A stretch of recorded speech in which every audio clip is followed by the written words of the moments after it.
everyone. Everyone's joining in. Thank you so much for being here today.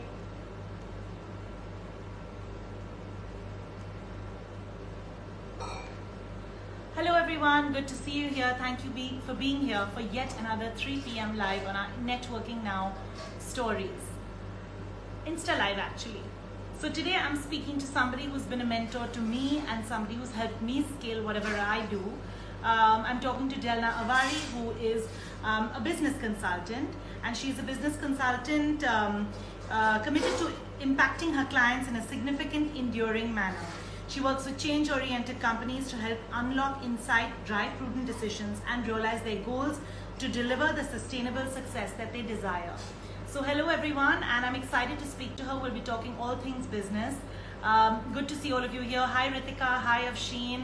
Thank you Afsheen for the kind words. Hi Lasak, hi Anu Singh, Divinity. Hi Sanjana, good to see you here. Hi Pooja, Divinity Dental Care. So everyone's here, it's good to see everyone. I'm going to add Delna on now, and I hope that you learn as much as I have from her time, because she's really been a great mentor to me.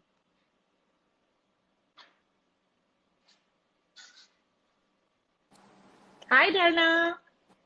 Hi Shan, how are you? Good to see you digitally. Likewise. Thank you for having me over. I do know that you're not a fan of all the digital, the change that's happening, but you know, we have to move with the times, and it's good to even see you here. Thank you. No, the problem is that I'm actually what we call a futurist. So I've been actually working in the space of technology, and I get everyone to follow it. It doesn't mean that I like it myself. I know that. But today I have forcefully gotten you on into an Instagram live. So thank you for saying yes and being here today. Thank you. Yeah. So today we're talking to you about business growth, scaling, and you have taught me many things over time. And today I have to say, Networking Now has really built to wherever I am because of you. So I want everyone who's listening to know that it's only learning and learning when you sit with Delna. Afsheen says hi to you. She's on the live and she's excited to watch you. Hi, Afsheen. Okay, so I wanted to start by asking you a bit about your own journey, how you got started, and of course you were in a job situation before. So how did you move out of that? So I spent about 15 years in the corporate world as part of something called TAS, the Tata Group. It was a fast-track career, lots of the Tata companies, and then spent time as in Tata Motors in the automotive sector, in Europe for 4 years, in Southeast Asia for another 4 years, and came back to India and did a turnaround. And it was a lot of very interesting work, but during that period, I learned a lot of different skills. I set up new operations, I turned around operations, I scaled operations, and somehow at the end of it, one felt that I wanted to set up something of my own. So I had to set up my own practice, and we do work in the space of scaling, transformations, brand, sales, all of that. Sector agnostic, because I've always believed there are some things which are the principles of business which go across. And we love what we do. Our clients are all the big corporates still, but we also do work with the startups and anyone who's worth supporting like you were. How sweet. Yeah, it's great because you asked really giving support to the ones that need it and the ones that really require it at this point. So it's great. It's a great switch that you made. Also, you know, this word business consultant is something that people don't understand very often. And they ask me, what is a business consultant? So I'm really going to ask you this today. How does a business coach or a business consultant help? The coach or consultant, totally different things, right? Now, coaching is like, so coaching is the best analogy that you can, we use a coach normally where in sports, right? So it's not something that you ever think of too much. You say, okay, if I want to be in football, and even if I'm Leo Messi and I'm right at the top of my game, I will still need to coach, right? I'll need a coach and I'll need to practice and I'll keep going at it, right? So the same way in business, why do we believe that you are born with every business skill? You're not. You acquire it, you learn it, right? So a coach will help you through certain very specific things around a business challenge. Now, it could be that you've taken business coaching in a particular functional area or over a certain set of skills or certain challenges that you're having. But a coach tends to actually spend a lot of time with you, developing you. right? A consultant is a very different kind of a behavior that's on a specific business challenge which you are solving for, right? And that's where business consultants, you might have a brand consultant, might have a sales acceleration consultant. We work in all the business processes. So it stretches across operations, products, services, branding, marketing, everything, the entire gamut, which is why it's called business consultant. But you also have people who are very specific on an area. And then there is another word that is used very often, which is mentoring. Now, mentoring is again very different, because a mentor is someone who will give you the tools, but is not going to do it with you, right? Will guide you and leave you to do it, come back in. And so in a way, I was mentoring you, right? Where we said, this is what, but the hard work was all done by you. One guides you, one kind of keeps an eye on it. And that's a little different from a coach, because a coach has to spend a lot more time with you on the job. Mentors give you the guidance and step away. So, I mean, these are all different words that are terminologies, but it's really about what do you need, right? What do you need at that point in time? Please. Absolutely. Absolutely. So, you know, we are all going through this pandemic together. It's a lockdown. And I think that one's not different from the other at this point where business is concerned, because whether large or big, everyone's in this. So I think just the essential services are really rocking at this point, I could say. But what advice would you give any small businesses that, how do you sustain during a period like this?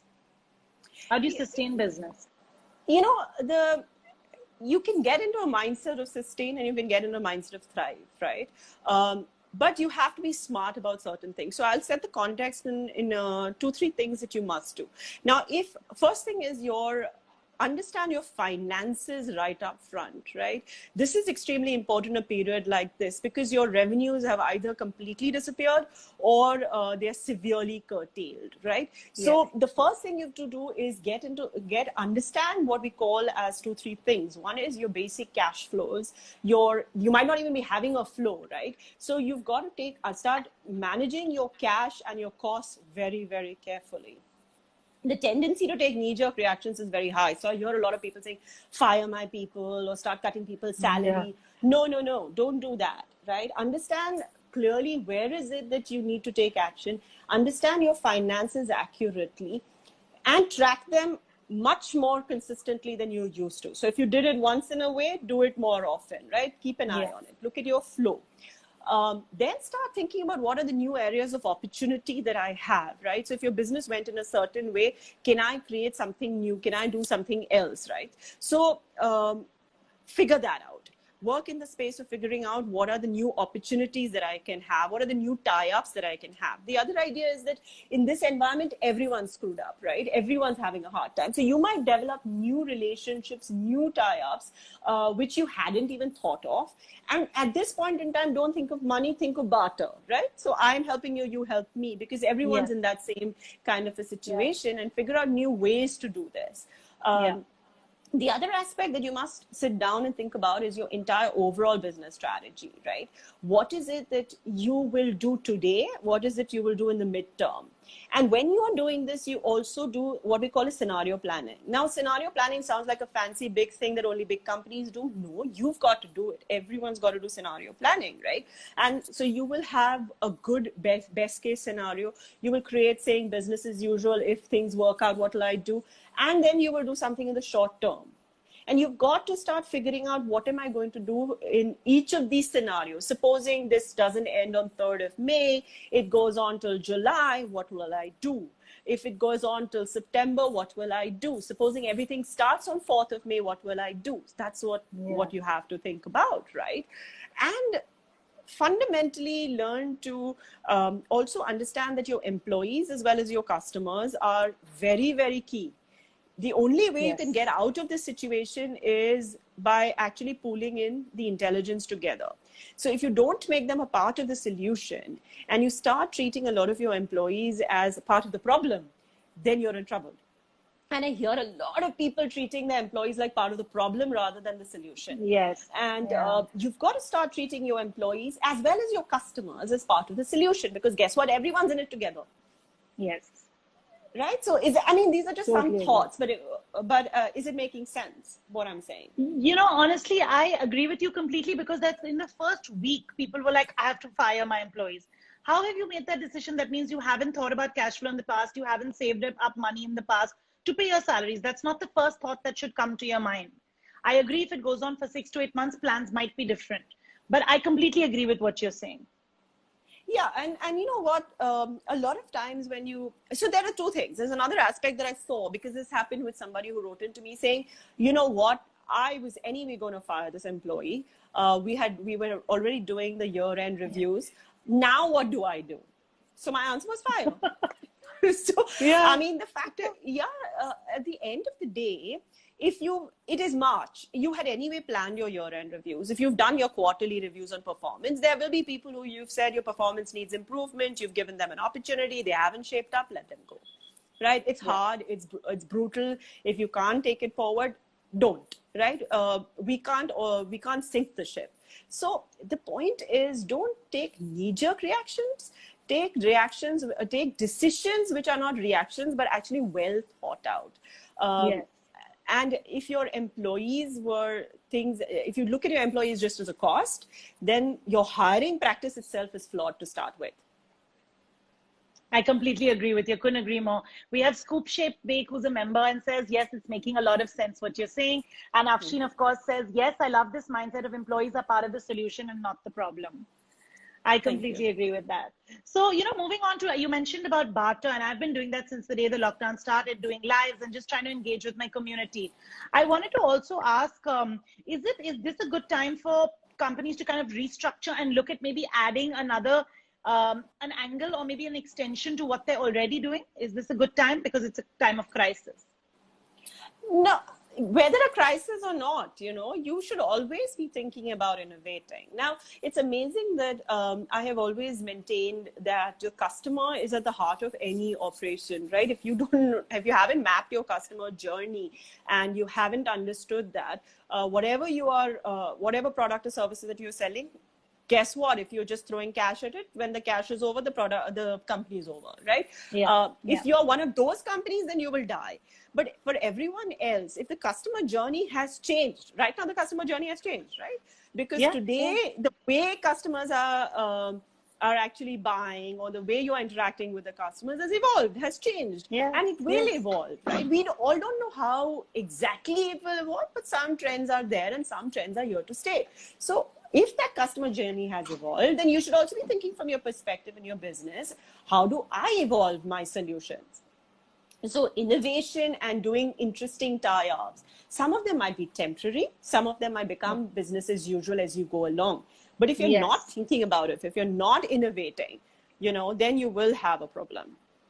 So I think my point is, you have to understand your customer journey has evolved, your customer journey has changed. How much of it is a temporary change, how much of it will be a permanent change is something that we all don't know 100% right now, but you can see the trends. So you do evolve your products, services, and offerings, keeping that in mind.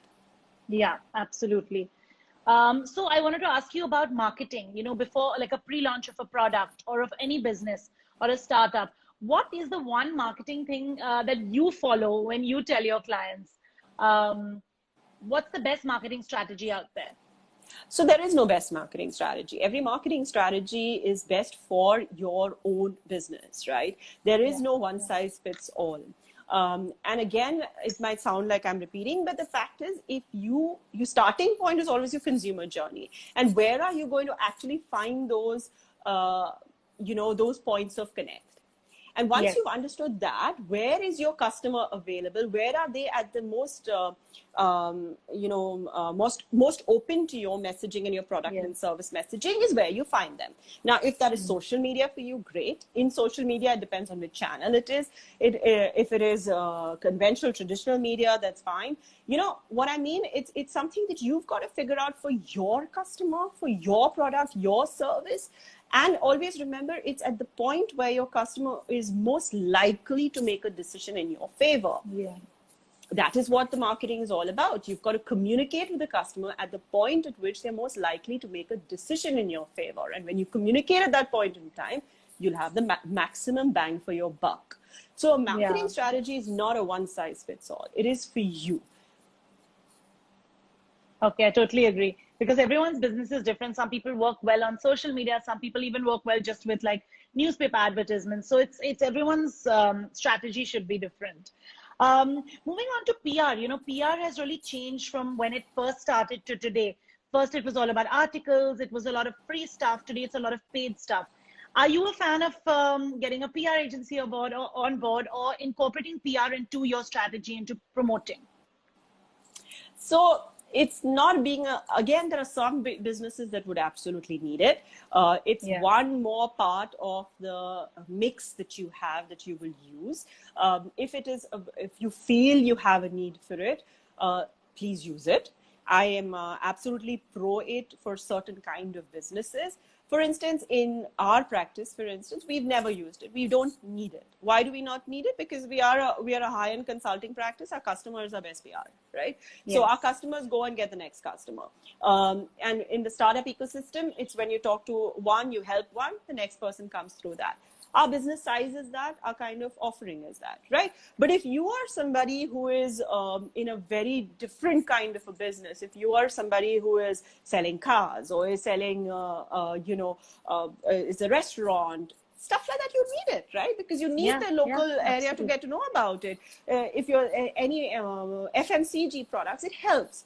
Also today, because of the massive fake news and massive misinformation that's out there, it's extremely important to have enough plugs where you're controlling the narrative to suit what you really want to say rather than blow as the wind blows, right? So certain businesses definitely need PR, definitely need it, but again, it has to be authentic. It's because it helps your business. Please don't do it just because everyone else is doing it. Do it because it helps you.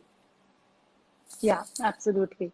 So, Delna, I know that you are not a fan of a lot of digital things, if I can say so, on this live, but I wanted to ask you what your thoughts are on the current transformation, the digital transformation in every industry. So is it very important to use new tech and new solutions to kind of streamline your processes?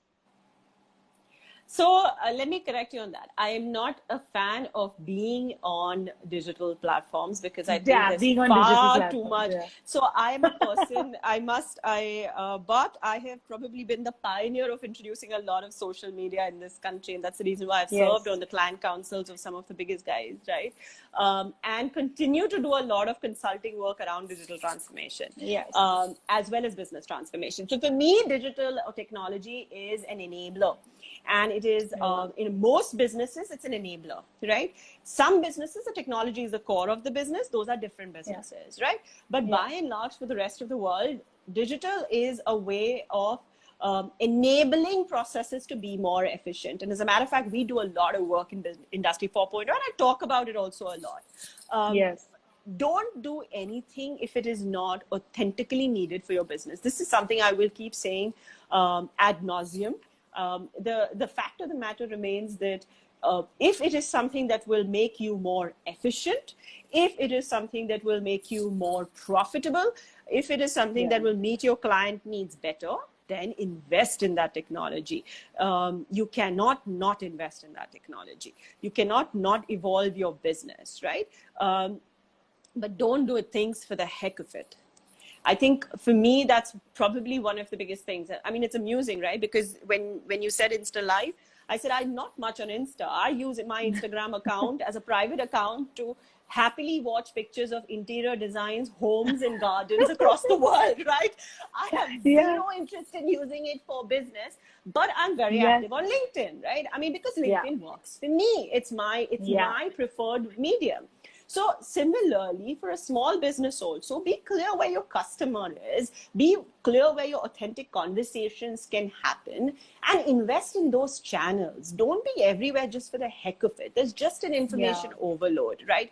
I mean, everyone has a content strategy, but what is it? If you're peddling the same rubbish, and if you're just getting somebody to write something for you and just putting it out there, inauthentic, copycat, for the heck of it stuff, don't do it. It doesn't help you. And you might be feeling that you helped and your 5 friends will all give you a thumbs up, but no, it doesn't help you at all.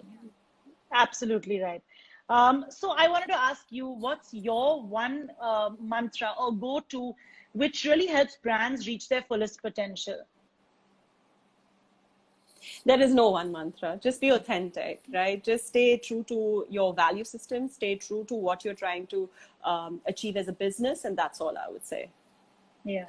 And the last thing, which I know is slightly, I'd say, bigger topic, but this is something people ask me a lot. How do you scale? And this is something I learned only after I met you, because I had a totally different concept of what scaling was.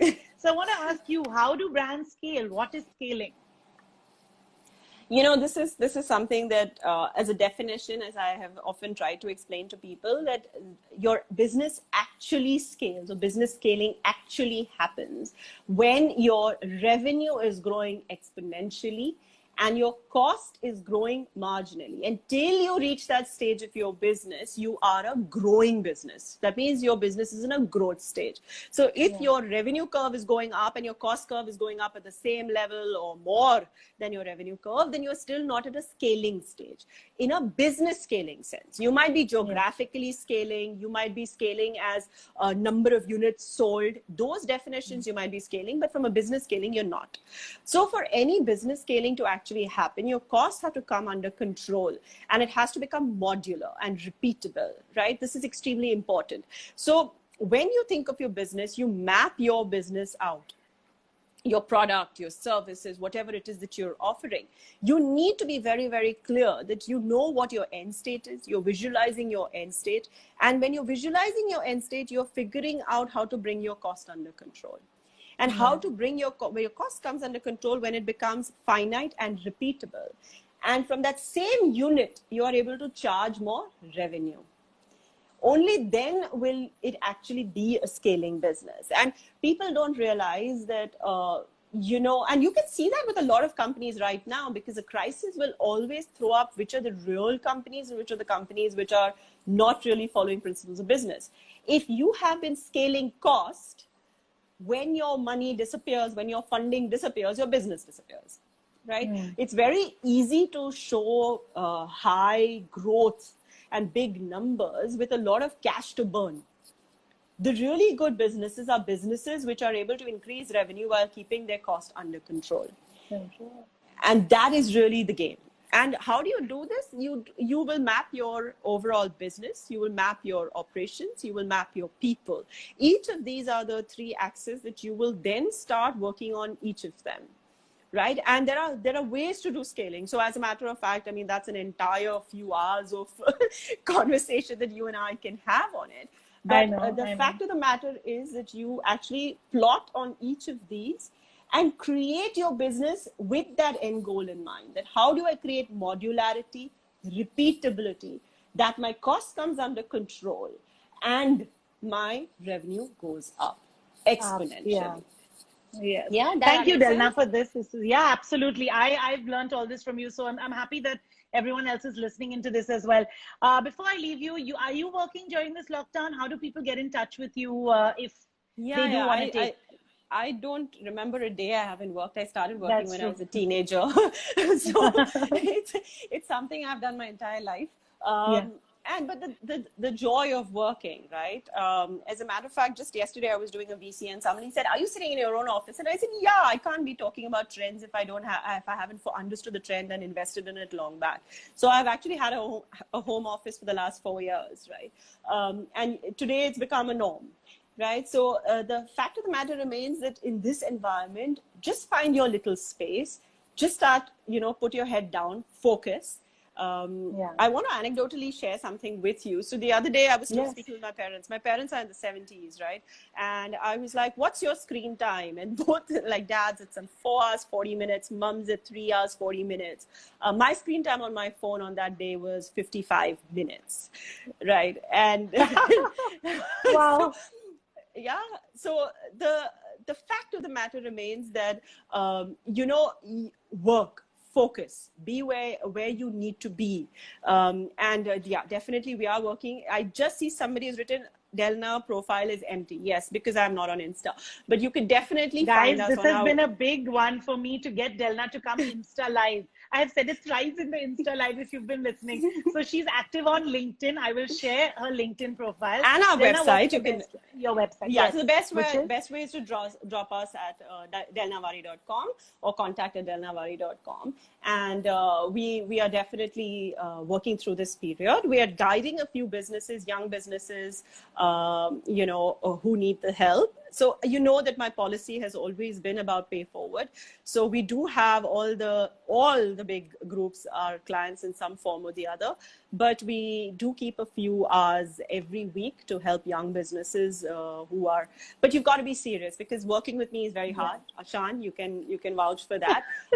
You've got to stay on course. You've got to deliver. Keep working, right? I completely agree. Yeah, so we're there. We're working through this period. Same old, which is Zoom and Google Hangouts and all of that, right? Yeah. So we do calls, we do virtual consulting, and we've been doing virtual consulting now for 3 years. So it's not a new thing. There are some of my clients that I've never met in my life. They've been in different cities. I've never met them. And it's digital consulting is a reality already, and we do it as well. So yeah. Okay, so that's a good one. So if anyone wants to get in touch, this is the best way. I'm going to just take a question from Pallavi Kejriwal, who says, how important do you think it is to have a business consultant at this stage and time, especially for freelancers or solopreneurs? If you need advice, take it, right? It's always better to go to somebody who understands it rather than, try to just flounder around. I've often said this, that take help from the people who are authorities on that topic. Don't go around asking 10 people. Why do I have a low screen time? Is because I don't let any crap enter my brain. I'm sorry about that, but it's just there's so much information out there, right? There's so much out there, and you read 10 articles and those articles will contradict each other. And then you get confused, right? So in this period, especially when already our center is a little off, so even people like me who are super centered and who don't get affected or rattled at all, there are days when I get thrown off by what is going around me. And I say, oh my God, what is this? And how long will it last? And how am I going to manage? Because at the end of the day, we are all running operations and we all have clients and all of that. And we have employees and everything. So, it's difficult to keep your center. There's too much information. So if there is a particular thing that you're struggling with, reach out and take advice, right? Ask the right people, take the right advice, speak to somebody who you respect. And that respect has to be on that topic. So just because I respect somebody as a religious scholar, I will not go for business advice there. Or just because I respect somebody as a business advice, I will not ask them about parenting tips, right? So the tendency in our country or people is to go around asking the same person for everything. So if I give great business advice, next they'll ask me how to bring up their children. Wrong, right? I have zero experience in that. So the fact of the matter is that if you're struggling with a particular business topic, reach out, take advice. But just because everyone is taking advice, don't go out there and hire a consultant. Agree completely. Actually, a lot of people have asked, how do we get in touch with Delna and how do we seek help from her? I just want to say one thing from my experience. Delna has helped me so much. I can't say that enough. But if you're not serious, I don't think you should get in touch, because this is something for people who are really serious about time, commitment, and it changed me as a person. So, even valuing someone else's time. If it's a 10 o'clock meeting, it's 9:50, you be there, because Delna will be there. So I know a lot of you are asking, do not DM her because you are not going to get a reply. Make sure that you get in touch through her website or LinkedIn, because that is a serious way. At least she'll know that you're serious about taking your next step. So I just want to read some of the comments from Scoop Shape Bake that says, super advice. Thank you, Networking India, for getting Delna on this one. It's been very informative. Afshin says, such a wonderful and informative session. Thank you for doing this, Delna. You are such an inspiration. And Rainbow In says, bang on, information overflow. Everybody is the guru, but how to identify the real people. This is very helpful, excellent, and so genuine. Delna, these are things I knew about you always. I'm so glad that other people are seeing it as well. And I hope that a lot of people do connect and you can help them. Thank you for being here today. It's been great having you chat about things that are so real and much needed in a time like this. Thanks a lot. Thank you for having me over. And real people are found by listening to them, watching them, seeing them, because I know somebody asked that question. It is really hard to find who's real. authenticity comes through in how people speak, and if they consistently speak the way that, if they put on a certain face in one place and another face in another place, that person's not authentic, right? So ask around, take a few pieces of advice from other people, and then go with a recommendation if somebody has used them. If not, at least follow them and read how they talk normally, and then reach out to them. Yeah, so that was to answer the real one. But thank you, Shan, for having me, and thank you, everyone, for the lovely comments. It's really kind of you. Look forward to connecting with some of you. Do drop me a message. It's not that I'm unfriendly. It's just that I like to see, I want to see if you're serious about this. Yeah. Because I invest that's a lot what I of meant. my time and my energy in you. Do you invest it in yourself? That's what one is really seeing. Yes. And I can see a lot of our members are reaching. I mean, they are on this. So you can just DM me, and I'm happy to connect you if I, find the fit. I can even ask Delna. So on her website, delnaavari.com. So Delna, we leave you to enjoy the rest of your day. Thank you so much. Thank you. Thanks for being having here me with us today. Thanks a lot. And we'll see you once the lockdown is over.